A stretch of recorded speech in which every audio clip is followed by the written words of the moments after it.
Hi everyone, thank you so much for being here to listen to the work I did this summer as an intern with the Applied Research Collective.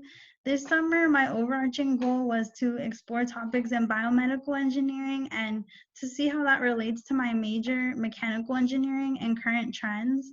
I also wanted to apply research methods in the research process, even in a remote environment that required advanced online research. And my main goal was to end up creating a research question and to design a project proposal that addresses the question. My project was about building the next generation of prostheses by regenerating muscle in order to improve the interface between body and device, and especially improving those brain signals. And an overview of what I will be going over today. First, I want to look into how I explore the overall topic of biomedical engineering. I want to explain how I refined my question in prosthetics. I will show how I designed my project proposal, especially within tissue engineering. And I also want to talk about my internship experience and my main takeaways. And in order to look at the importance of prosthetics, I wanted to see the state where they are today. There's currently 185,000 amputations per year, or about 500 per day, and there's 2.1 million people living with limb loss in the United States. But the most important fact is that that number is expected to double by 2050 due to a rise in some of the primary causes like diabetes and other vascular inhibiting diseases. And looking at some of the challenges that contribute to those grave numbers, one of them is a need for advancements in science and engineering. There's still a lack of biocompatibility or agreement between body and device, and also a lack in the signals of neural connectivity. There's also an issue with cost.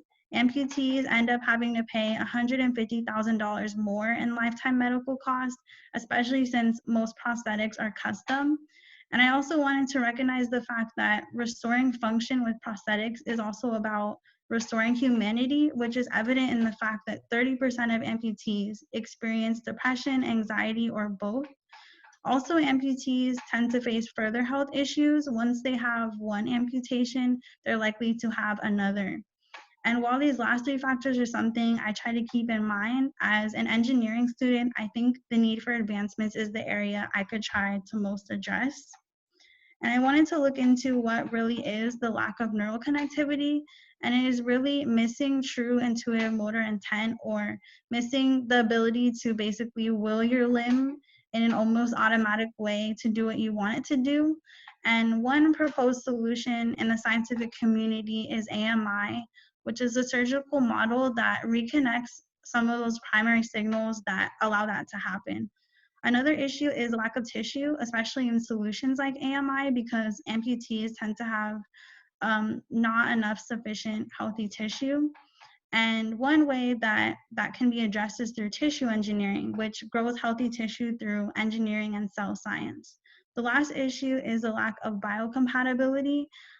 Usually in the connection between body and device, there's a chance that the body could give an adverse response, basically telling it that it's not supposed to be there. And there's also still not complete ability to recreate the complexities of the biology and physiology environments in the body. One way to look at that is through a small lens of nanomaterials by manipulating materials at such a small level that you can produce novel properties.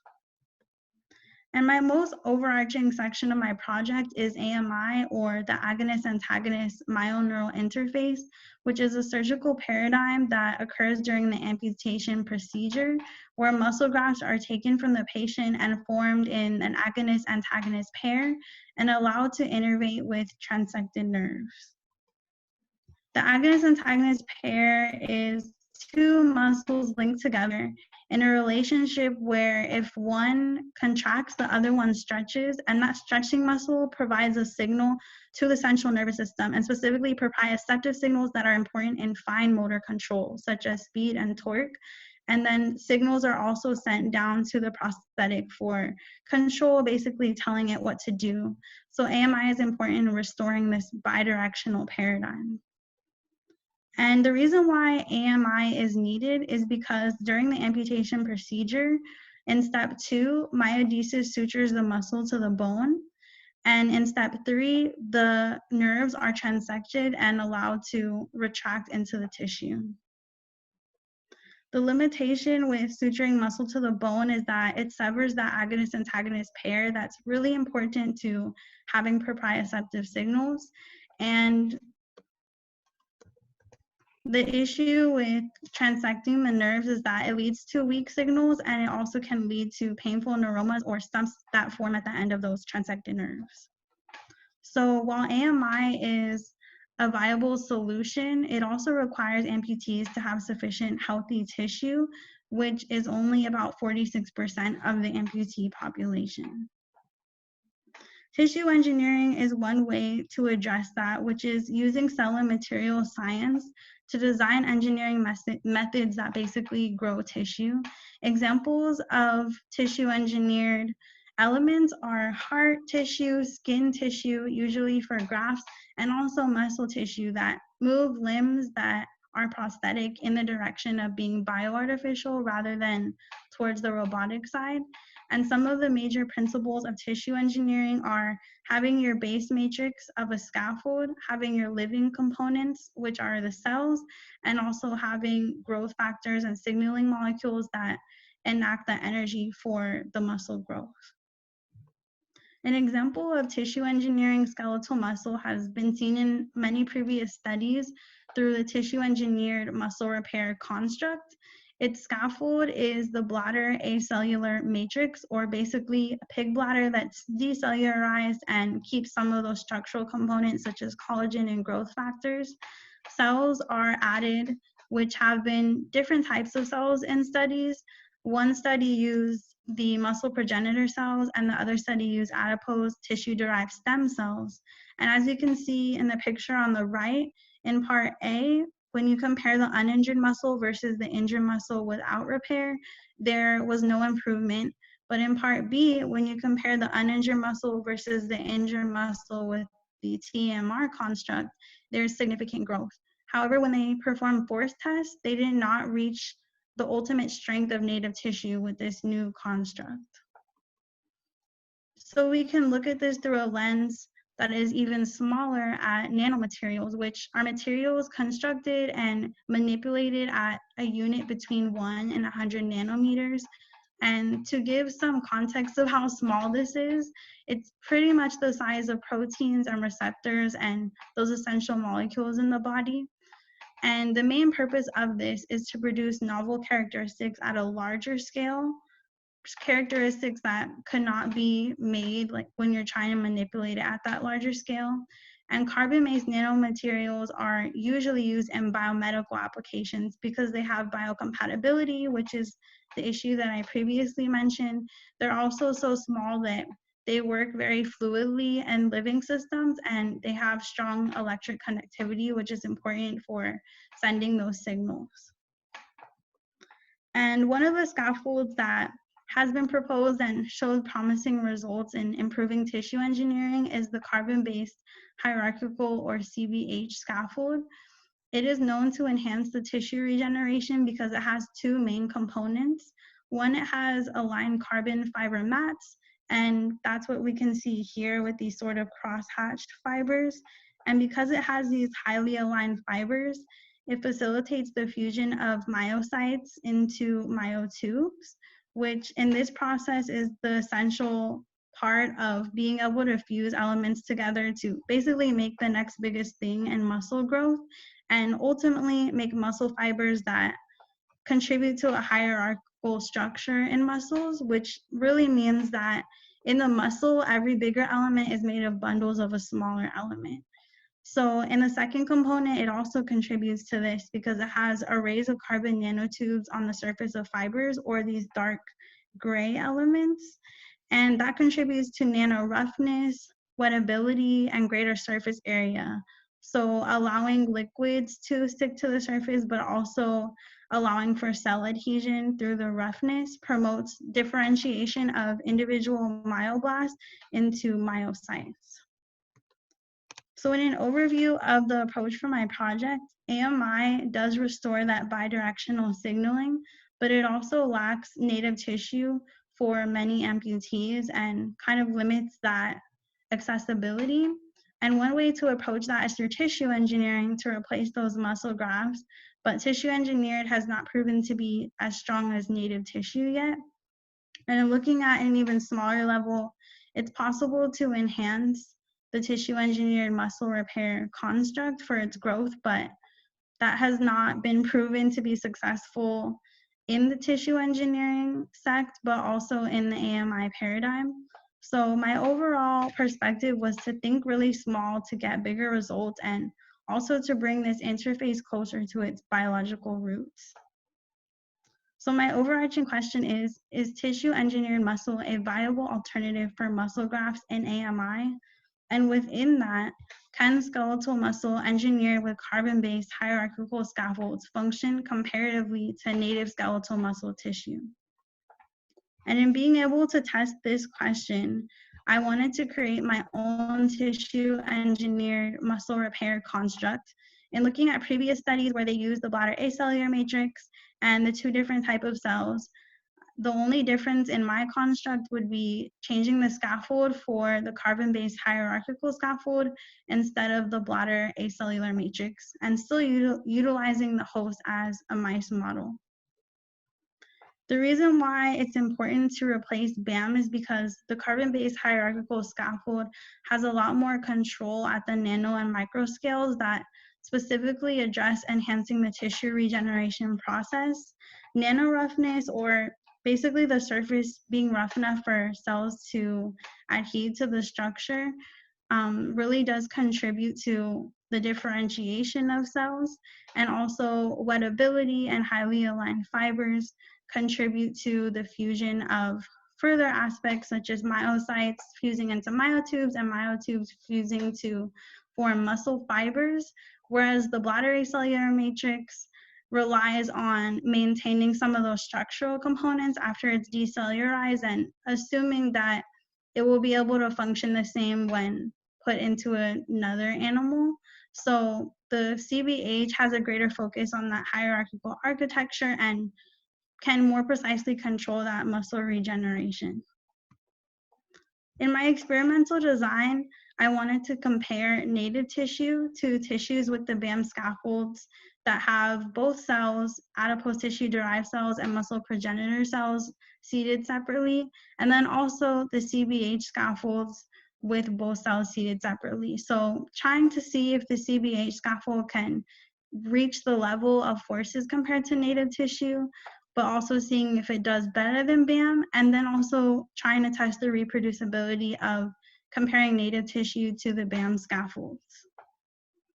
In my methods timeline, we would start off with developing the tissue model, so constructing the BAM and CBH scaffolds and seating the two cell types separately. To recreate the muscle loss environment, we would excise 50% of the latissimus dorsi muscle in the mice, and we would embed the construct with scaffold and cells into the mice and wait for a growth period of 2 months. Then we would sacrifice the mice, remove the muscle grown from the TEMR construct, and also remove the contralateral control muscle to compare to native tissue. Then lastly, we would examine the results by looking for contraction force, contracture force, and then also immunohistochemical evaluation for evidence of muscle growth. There's 3 main tests that we would use to carry examining the results out. The first test is applying electric field stimulation for testing the contraction force. When you apply the electric field stimulation, it causes the muscle to stretch, and when it's connected to a force transducer, the force that's put on the transducer will give that measured outcome in millinewtons, and being able to compare that to the different types. In the second test, we would induce the muscle with caffeine in order to reproduce the activation cause when calcium signals the muscle to contract and measure for contracture force. And then lastly, we would use immunohistochemical testing and microscopy to see at a smaller level if the muscle is really growing. So what can we expect to find in our results? Well, since in this project it wasn't able to be carried out in a lab, we really can't know for sure, but we hope to find stronger results in the tissue engineered muscle with CBH than with the BAM scaffold. And in looking at the expected force results, in previous studies, the native tissue would be the reference at 100%, and the tissue with the BAM scaffolds usually came out, regardless of the type of cell, to about 72% of the native tissue force. The tissue with CBH scaffold hasn't been tested yet, but we hope it would be better than BAM and hopefully in an ideal world, really close or at the level of native tissue. And in comparing the contractile or contraction forces, there's graphs in the previous study in part A that show the relationship between an increase in the frequency of the electric field stimulation versus the force given by the muscle. The native LD muscle or latissimus dorsi muscle is in the brighter blue at the top, and it's obviously the largest one. And then the RTEMR is the green line that represents the tissue with the BAM scaffold. So again, it's the closest one so far, but it's not up to the level. There's still a significant amount of space that needs to be amped up to get to that level. So in our study, we hope that CBH in the orange line would be somewhere in between that, if not really close to the native LD muscle.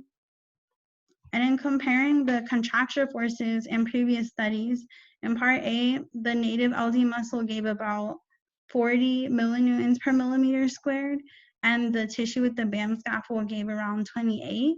So it kind of has that same pattern of not really being there yet, but it's a significant construct to look into. And in our study, in picture B, the gray represents the tissue with the CBH scaffold following that pattern of trying to get it closer to native tissue. And looking at the histological analyses, we would put a protein marker into the muscle and use microscopy to get advanced images. And that protein marker would be desmin, which is essential because it's a protein found in a lot of the early stages of muscle growth. So essentially it being there is evidence that that muscle growth is occurring, that that differentiation is occurring. And on the biggest level in figure B, we would have an image of the muscle fibers where the dark purple spots represent a high concentration of desmin and evidence of that muscle growth. And then in part C, we'll look at an even smaller level to see if further earlier inside of the muscle growth process, if that growth is still occurring. So in the myotubes, the black arrows are again pointing out those dark concentrations of desmin and providing that evidence. But also here is looking, instead of here comparing the sides of the native LD muscle and the TMR constructed muscle, we're looking directly at the interface to look even more in an intermediate space in the process to see the interface between the two and also within the TMR construct.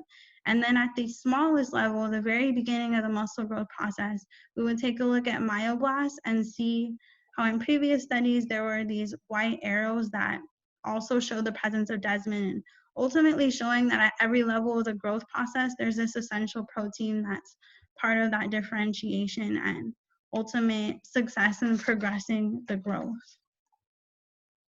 So some things to consider in this project is human error in technique, whether it's in how people handle the equipment and carrying out all of these methods, but also in maybe any mistakes that could occur that affect results. Another important thing to consider is the difference in the scaffolds and thinking about the reasonings for BAM versus CBH. Ultimately, we're kind of making educated reasonings, but we don't know for sure, and that's the whole purpose of doing the project proposal and doing experiments in science.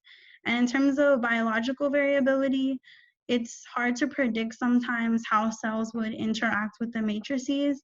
And again, that kind of goes hand in hand with being able to test these things in this setting. And in terms of future directions, our biggest goal in the most ideal manner would be to apply this new TEMR construct in AMI and human testing. But that's not very viable until more steps are taken, a lot of different steps in between that, if this is successful, which is testing how long they might last, testing through more mechanistic studies, and maybe even taking EMG signals, and probably moving them into more complex animals like rabbits or primates. So there's a lot of steps in between, but we're hoping that this study would show promise if it was able to be carried out.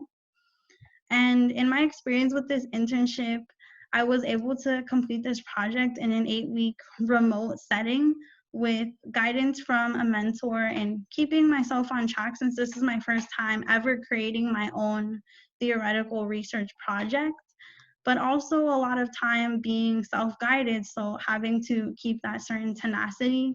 And in being able to achieve this in a remote environment, I had to gain and learn how to have a lot of online research and interactive skills. I mainly used a lot of journal article searches and learned about a lot of websites that are useful for that. But I also reached out and tried to find seminars outside with other STEM professionals, or reach out to them on LinkedIn or social media to get feedback.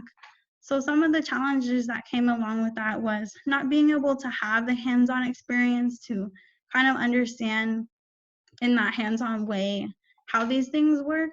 But I think that it was also very helpful to learn about an area that's not specifically within my major, especially the biology and physiology components. There was also like limited collaboration, because usually a lot of people collaborate on research projects, like the professors and the grad students and maybe undergrad students. But in this case, it was pretty much mostly self-guided, but also with my main mentor about once or twice a week. And I wanted to give a special thank you to my mentor, Eleanor, because this project could not have been done without her. And I really appreciated how much she was there in this experience. And I also want to give a thank you to Dr. Sid for giving me the opportunity to have this internship, but also to everyone here today, because this kind of marks my end with Contra Costa for now, but everyone here was part of me growing as a future engineer. So thank you so much. And if anybody has any questions or feedback, you're welcome to share those now.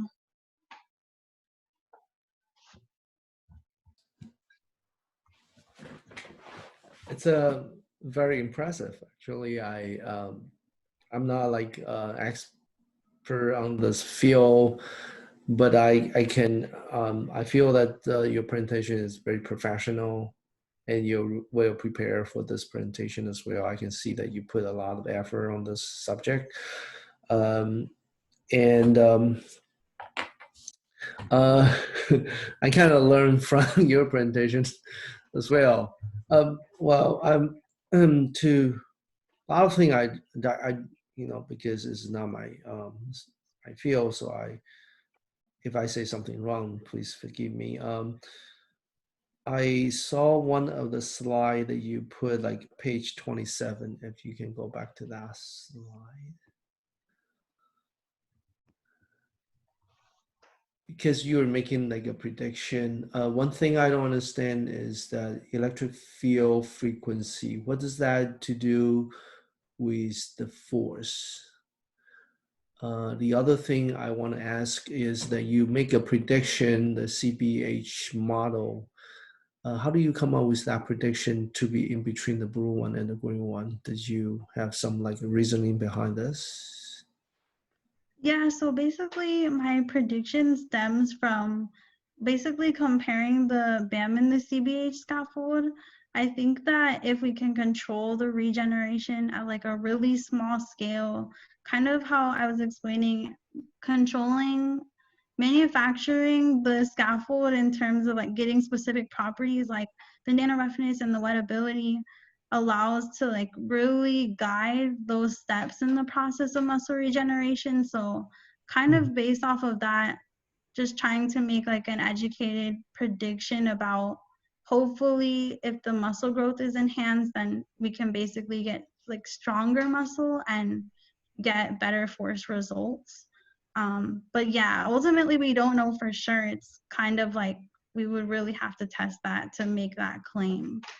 But this is just to kind of show where we'd kind of hope it would be from what we've studied. So so your goal is try to as closer as the like the native one, which is like a real muscle, I guess. Yeah, the native one is the real muscle, and that's our ultimate goal, is to get it up to the level of native tissue, to ultimately hopefully be used in the AMI procedure. But yeah, hopefully our predictions would be true, but yeah, we can't really make that claim. Okay, so the other question I have is uh, what is the frequency to do with the specific force? It looks like the pressure. It looks Yeah, like the so force over the area. yeah, so I kind of wrote out more specifically in a separate slide, like kind of how it's done and like that mechanism for how it occurs. And usually when the electric field is like directly applied to it, it kind of forces that contraction response. And then it's attached to like a force transducer that when it experiences, I guess, that pressure, it like translates it into a measurable force. So that's kind of how it would get those numbers out. Mm. I guess that that specific force is putting into the consideration of the size of the muscle, and then you try to see how much force actually loaded to the muscle. But you're saying like the electric field is going to, is there like a simulation, like how we actually transmit the signal in the muscle, then we Yeah, ask the muscle to do some reaction like that? yeah. So it basically applying the electric field is like a little different because it directly stimulates like all the cells in the muscle, so you can get like a maximal response.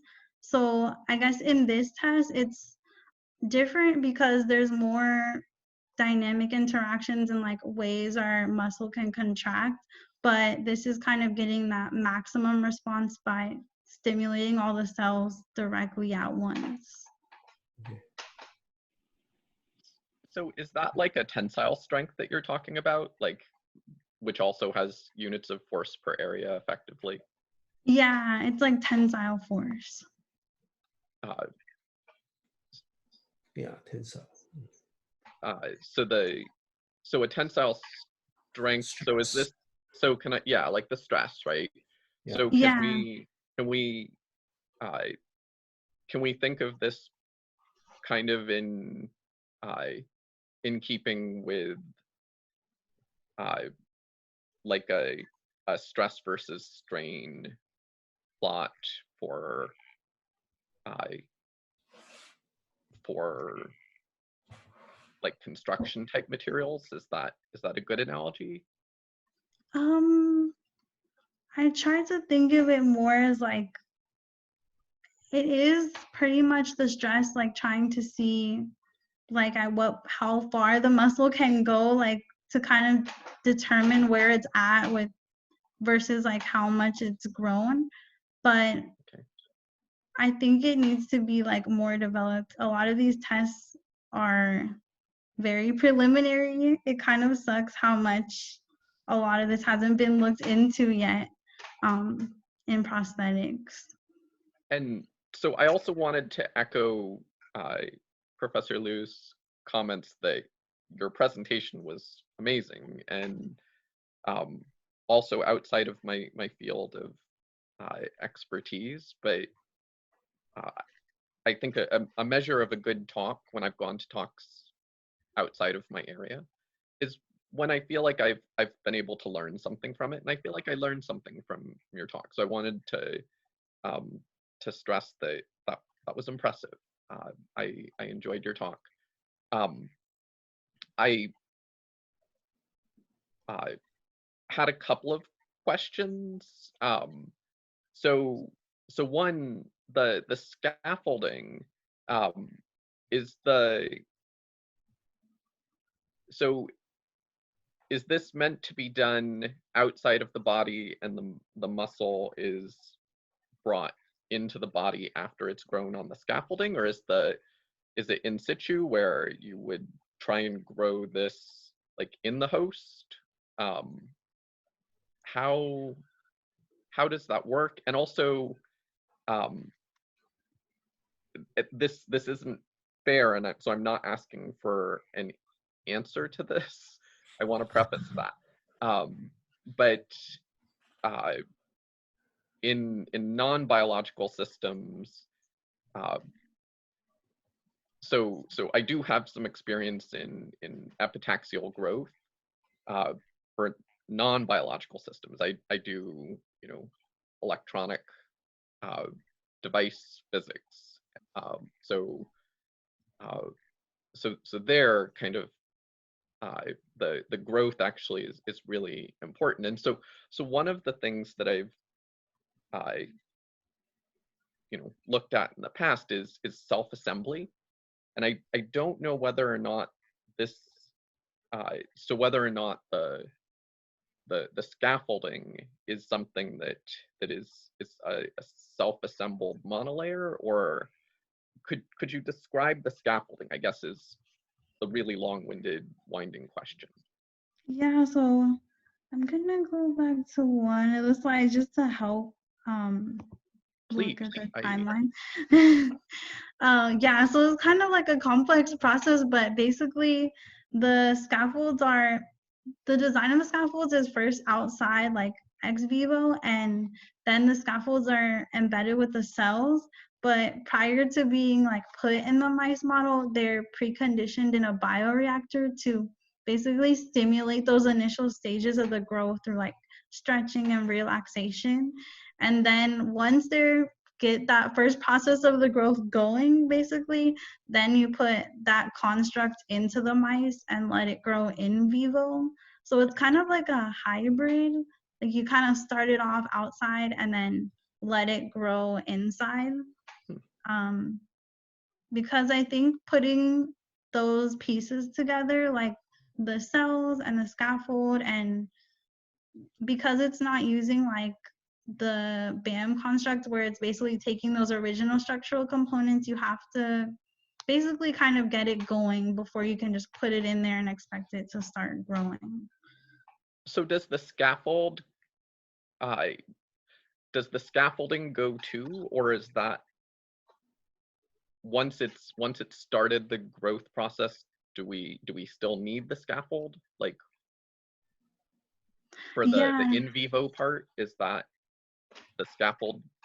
Yeah, so like the scaffold definitely stays with it, I guess, because in tissue and its like structure, even in native tissue, there's basically like there's different types and everything, but tissue always has to have like a matrix that's kind of like its base. So the scaffold is basically reenacting that matrix, and then the cells pretty much just provide that living component, and then the bioreactor is necessary to kind of signal it to like start to mush together and grow.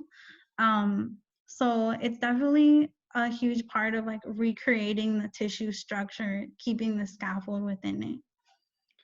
And so how do you get the scaffolding connected to the body in some fashion?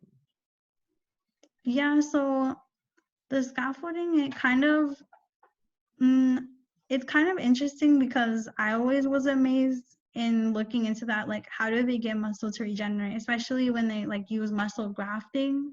I don't know like all the mechanics that go into that, but it tends to be a common behavior like in different ways that they can almost kind of like transplant like different muscles, and it kind of like re-innervates and adapts to that environment.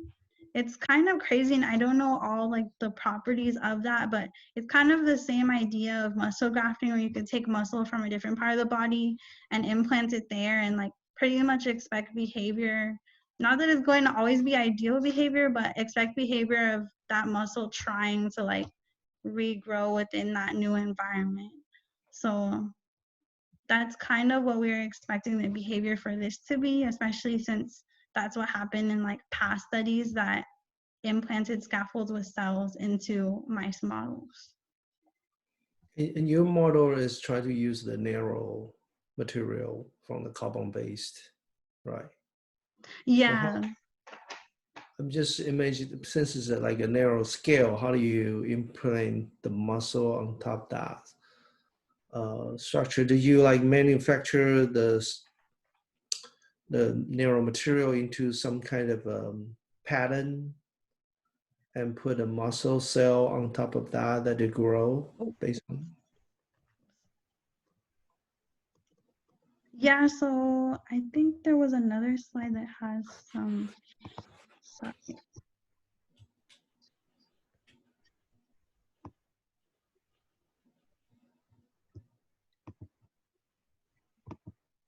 So this one kind of shows the structure, which is kind of like the main reason why the purpose of my study was to replace the bladder scaffolds with the carbon-based scaffolds, because they have like these specific features, like the fibers being aligned in this sort of crosshatched manner, and then carbon nanotubes being on the surface of the fibers, that you can have like specific properties that have been proven in past studies to enhance the tissue regeneration process, like specifically looking at this part of muscle growth, like going from myoblasts fusing together to myocytes, and then that fusing together to myotubes, and fusing together further to muscle fibers that make up this hierarchy in the bigger muscle. All of that is enhanced by these specific features, like the aligned fibers facilitate diffusion from the myocytes to the myotubes, and then the carbon nanotubes facilitate ultimately like produce certain features like wettability, or the ability of a liquid to have contact and keep that contact with the surface. And then nano roughness is like, basically it's kind of in the name, like the roughness of the surface at such a small scale helps like the cell adhesion and promotes the differentiation from myoblasts to myocytes. So each of those specific features, like controlled at a really tiny scale, has like a purpose in certain steps of the muscle growth process, which I think I hypothesized was really important to hopefully addressing that gap between why so far tissue engineered muscle is like significant, but it's not at the same level. Actually, what's amazed me with this project is especially diving really deep into like physiology and biology, especially in like muscles and their structure and behavior, and knowing how complicated that is versus like where we're at in tissue engineering and prosthetics in general. It's like we're still trying to basically recreate those aspects of how we function, and it's just really complicated. So hopefully if we think about it in a more complicated way, rather than just kind of like transplanting one thing like a pig bladder into another, maybe we can try to recreate that complexity. But yeah. So with the scaffold, so the cells, right, from what I was getting from it, because you knew the nitty-gritty, right? So you have the scaffold, and then the cells are then inserted into that whole, the bioreactor with it. And so we're just thinking that because this is a thing that they need to grow on, they just kind of stick to it and grow from there. Is that okay? Yeah. Interesting. Could you explain, you go one slide before, or the difference between the BAM and the CBH? So what was it with the BAM scaffold again? Could you explain? So I know you clearly kind of reviewed the CBH scaffold and the right, the pros of using a nanomaterial. So what was the con of using, aside from that, right, for switching from BAM? Yeah, so basically BAM the way they get it is that they take it from a pig bladder and decellularize it, so then it has the structural components of the tissue, like collagen and growth factors. So it basically keeps that structure, kind of how I was saying, is like no matter what, like the main principle is to have that base matrix. But in this case, my thinking was that they kind of assumed that yes, that structure is meant to do certain things in regrowing muscle, but kind of doing it in a foreign way, like taking it from one individual animal and putting it in another one. It's kind of like assuming that it will do the same thing, which is valid in a sense, but at the same time, it's kind of proven not to work all the way. So thinking about controlling it at that smaller level with the nanomaterials, I think was a way to improve that.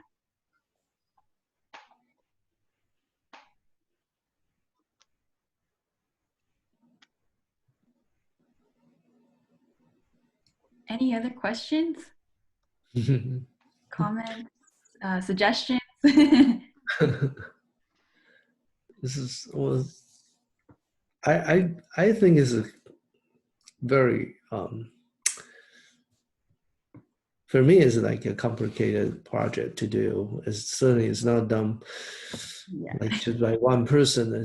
You need a team because it covers so many different kind of field, and each one the like a step that you put in the timeline probably take a longer time to do. It will be more like a graduate, like a research that you have to go through each one of the step. Even for just one little small things that you try to test that you're going to encounter some issue, that how do you connect it, how do you use the instrument, and how do you actually to justify the result that you expected, and all these things. Or when we go through this, it's always there. It's and especially you're dealing with something that's living. Is like it's not like just simply just a mechanical part that you can have a very well controlled situation. In this case, I guess this is more complicated than the mechanical system. But I'm still like very impressed about how you can put everything together and to explain that.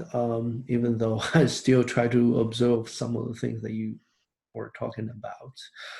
I do know some of the professors they did not exactly the same, but it's like something that is related to what you study is, and they've been trying to do the narrow size tissue with different material, and that's one of the things I think people was trying to do. What is the best material to simulate that?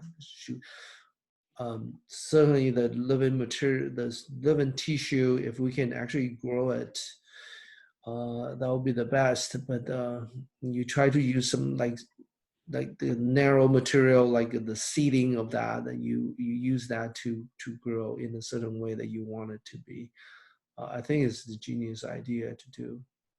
And as you point out, there's a great needs, especially in states that we have so many people in diabetes, and diabetes you will have is easily to get ulcer, and mutation is very often at the later stage. I did one of the study before. What we were trying to do is to build a sensor on the food and try to understand what is the pressure acting on your feet, and can we design some kind of a structure to mitigate that kind of pressure, so it won't get to the stage you have to amputate the limb. So I think it's a very demanded study that we should put an effort on this, and I'm very glad to know that you have the interest on this, and I bet this will have a lot of attention on this topic. Thank you, Professor Liu.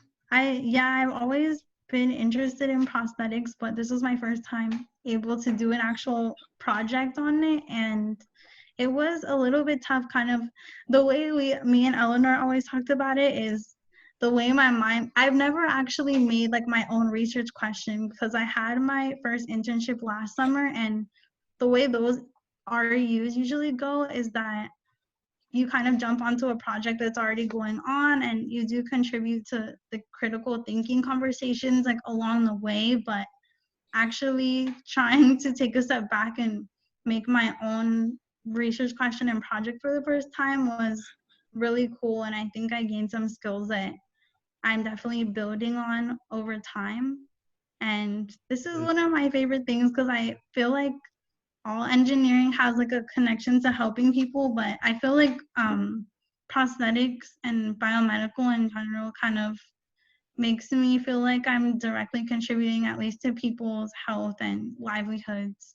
So, and I also noticed too, even besides this project, that diabetes is increasing, and that's really scary because that like means that more people might have to deal with amputation procedures. And I could go on and on too, like about different ways that prosthetics are inaccessible, not just in function, but just like in having one at all. Like the cost is really terrible, and then it's like how advanced one can you afford? So sometimes I've been trying to have conversations with Eleanor like beyond the science, how what I'm doing relates to like who would have access to this and what factors in society contribute to that. But I've been trying to just grow as a scientist and engineer, and also one that takes into account even some things outside of the science. Yeah. Go ahead, Mark. I ask just one last question. Yeah. Sorry, but this interests me. I am actually, I know that you approach this from a more theoretical standpoint, but if you were coming at this from an experimental standpoint, what are some of the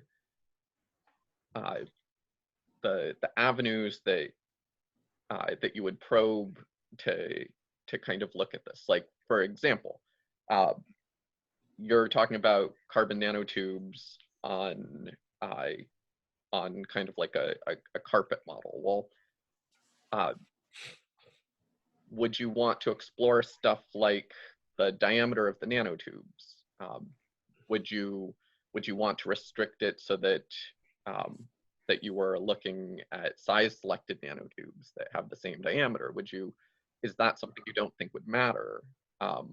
What are some of the ways that you could kind of, even within your own model, try and find parameters to tune that might provide better results? So would you expect stuff like the diameter of the nanotubes matter? Would you expect the density of the tubes in the carpet matter, like a certain number per square millimeter? Like what are sorts of things that that if you were suggesting this to an experimental research group, what are things that you would suggest that they build into their experiment? Like what's the control? What's the thing that you're varying? Yeah, that's a really good question because it kind of touches on something that was kind of a process with Eleanor this whole time, like in terms of learning of how to think like a scientist, because I think that's why I ended up having like an overarching issue and then an issue under that and then an issue under that, because I kept always thinking like, what's something else that's like even smaller that you can improve? And then within that, even smaller that you can improve, like how far to go when you're kind of thinking of a project? Because I think sometimes it made me go down like a wormhole to think like, what's the next thing? What's the next thing? Because some people have talked about how like even in professional researchers, you kind of are always, you're being original, but you're kind of always going off of science that's already out there. And I think that in this case, just in the theoretical standpoint, I basically like had a specific article that went into CBH scaffolds and learning about these features, and then had the idea to try to put this into the bigger issue in tissue engineering. But I think that you could go even further down and further smaller, and some of the issues you said, like maybe studying further how the muscle growth process works, like even in a more complex way, and what ways can we further guide those through specific features.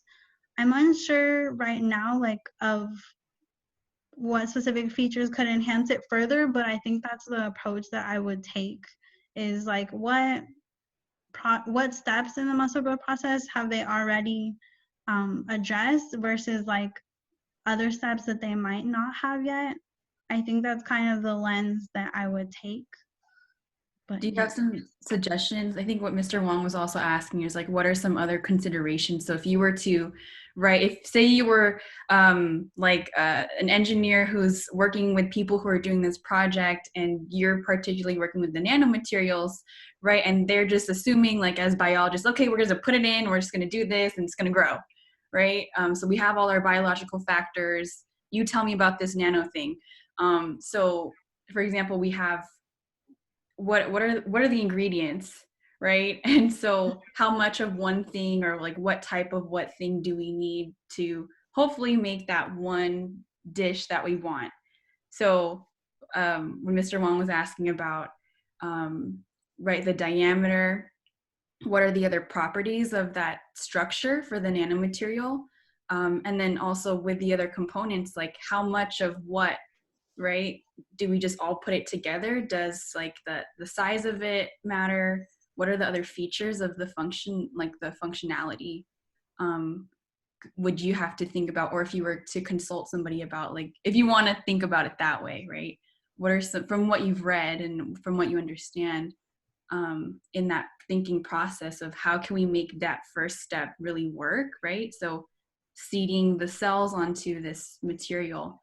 So does temperature matter, right? What are the components that are needed for that in that bioreactor for this important step to happen?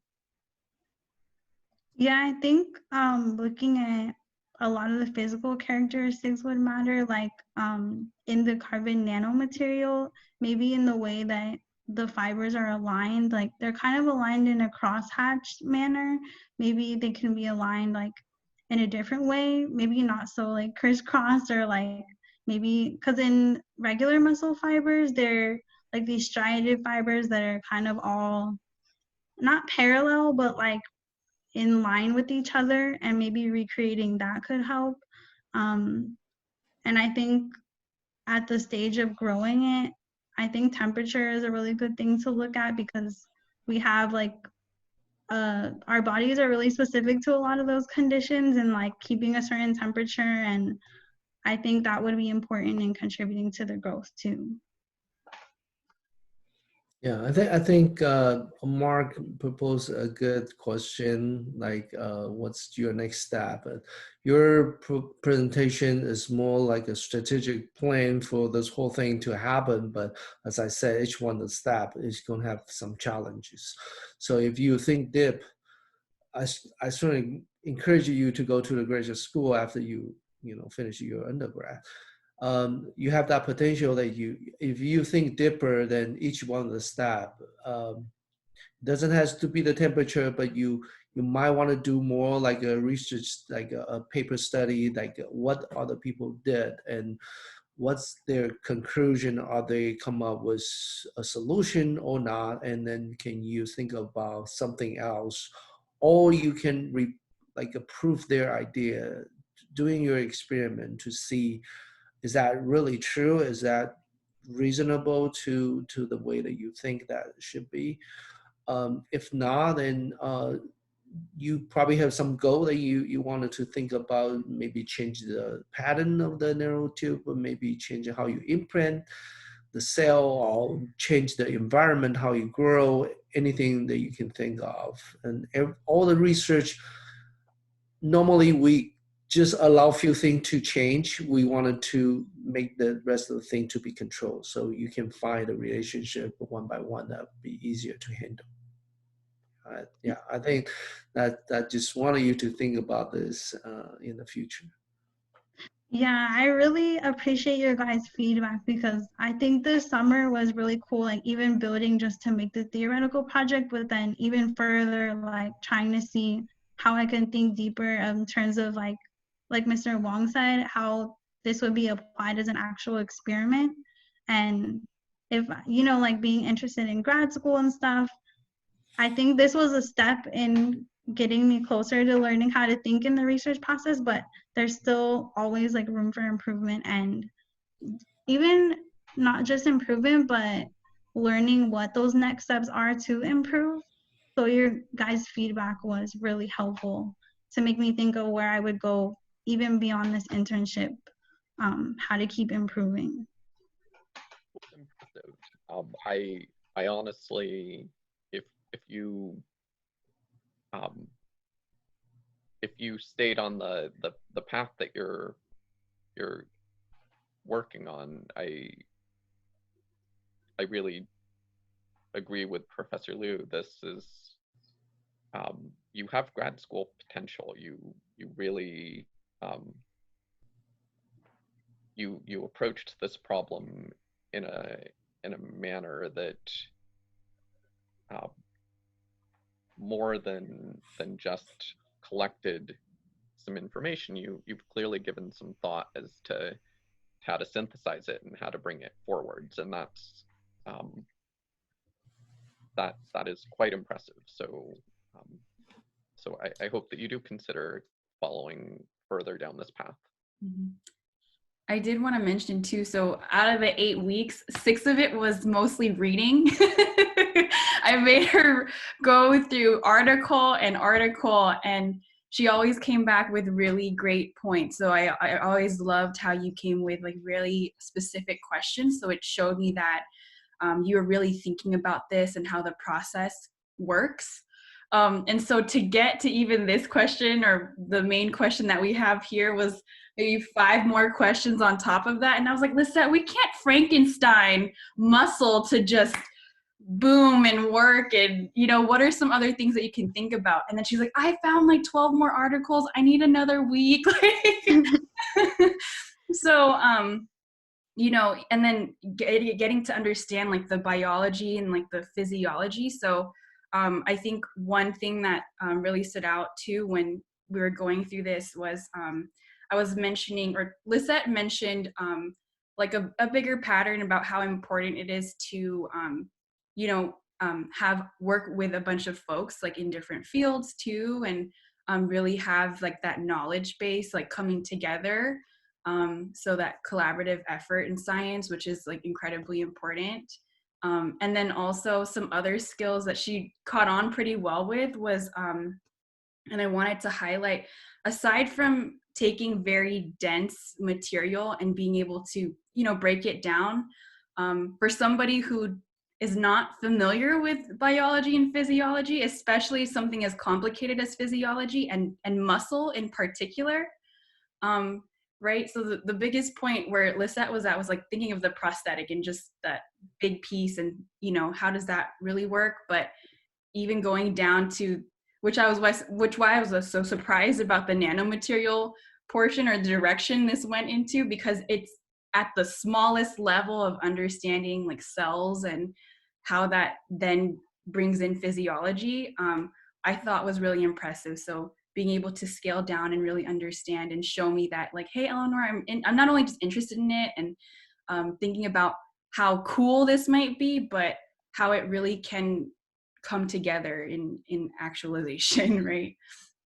So I think you did a really great job. And I think if just kind of to mirror what Mr. Wong and Professor Liu were mentioning, right? Having those tools is like a really great skill set, but definitely a nice fit for grad school. Yeah. Thank you so much. And I think that it was really kind of in this process, I just been thinking about how this is kind of my last, kind of like my, I don't know what the right word is, but like rite of passage almost to like kind of moving to San Jose. And I'm just thinking back to like just when I first started in Contra Costa and doing the solar boat project, and then trying to design like the robot project and getting my first internship in Missouri to now like trying to build my first project with Eleanor, I think there's been like a huge growth factor in me from where I started, and the main people who are kind of like those molecules that put that cue in there for me to be able to grow are you guys. So I just really want to say thank you. You're more than welcome. Just one last thing, if in the future, because I know one of the professor at the U of Washington, so he's been doing a lot of different, he's a genius. He has a lot of crazy idea, but he also do try to recruit the graduate student and undergrad student to do some cool projects. So if you were interested in the future to do like internship or something, you let me know. I can introduce you to him. Yeah, that sounds really interesting. I think even in this project, I've kind of like tried to find like professors that are working on things similar to me. So I definitely am interested in like going further in this direction, I think. I think because mechanical is pretty broad as a major, but I think I've found and like refined what I want to apply it to, and like can kind of start working on that and growing that, working towards graduation and my next steps after that.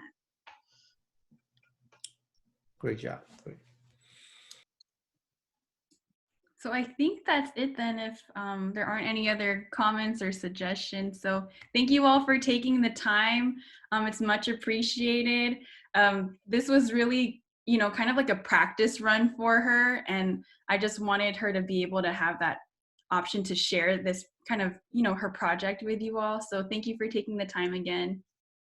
Thank you so much. All right, I'm going to stop the recording and then